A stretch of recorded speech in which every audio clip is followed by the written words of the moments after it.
مونږ اهل سنت والجماعت دا موقف ته چې قرباني دا واجب ده. قرباني واجب عمل ده.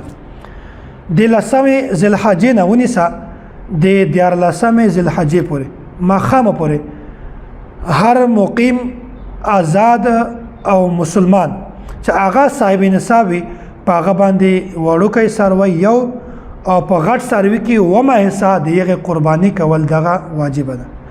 په یو انسان باندې که چېرته هغه صاحب نصاب او قرباني کول غواړي بیا وړوکی څاروی یو د هغه د ځان ته قرباني کوي او که چېرته په غټ څاروي کې د حصه غواړي بیا غټ څاروي کې اومه حصه قرباني دا په د باندې ضروري ده.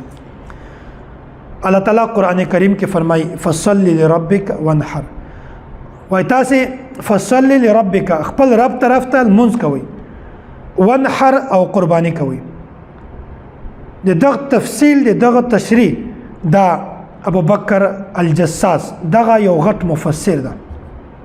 دا د دغه آیات په تفصیل کې لیکي وایي هذا التأویل یتضمن معنیین احدهما ایجاب صلاة الاضحى والثاني وجوب الاضحیه.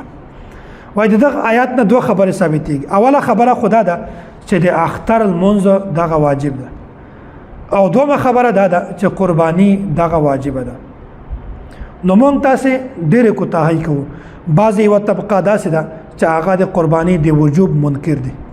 قرباني دا وایي چې قرباني دا سنت عمل ده، واجبه نه ده. دا انشاءالله په تفصیل باندې احادیثو کې دغه موجوده ده او دا انشاءالله ثابتوو چې قرباني دا واجب عمل ده.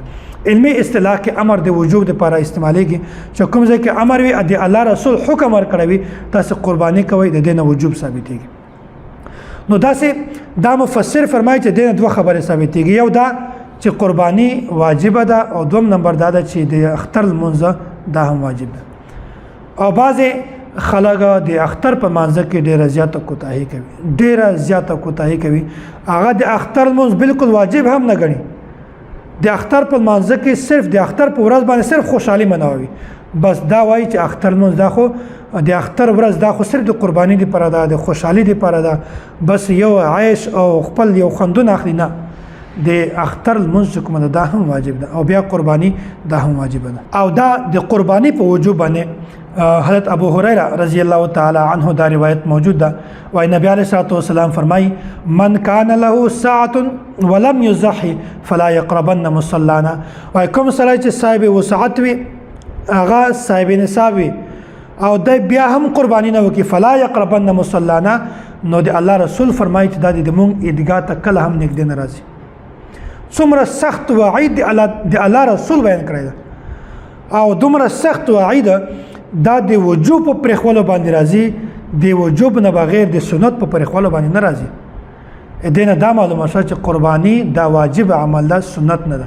د الله رسول دومره سخت وعید بیان کړی ده، داسې وعید دا صرف د واجب په پرېښولو باندې راځي.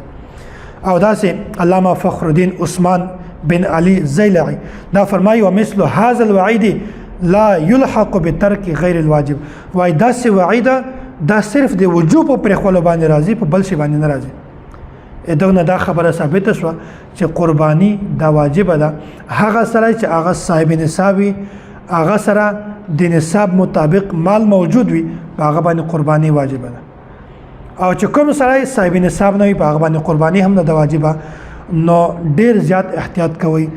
بعضې خلک دغه یو سوچ، دا یو فکر غلطه طبقه ده چې په خلکو کې دا یو سوچ او فکر دا پیلوي چې قرباني واجب عمل ده، د سنت تکه ودې کړله صحیح ده که نه دې وکړه بیا هم صحیح ده. نه، غلطه خبره ده. قرباني دا واجبه ده چې کوم سړی صاحب نصاب وسعت ورسره پکار ده چې هغه انسان خامخا قرباني وکړي.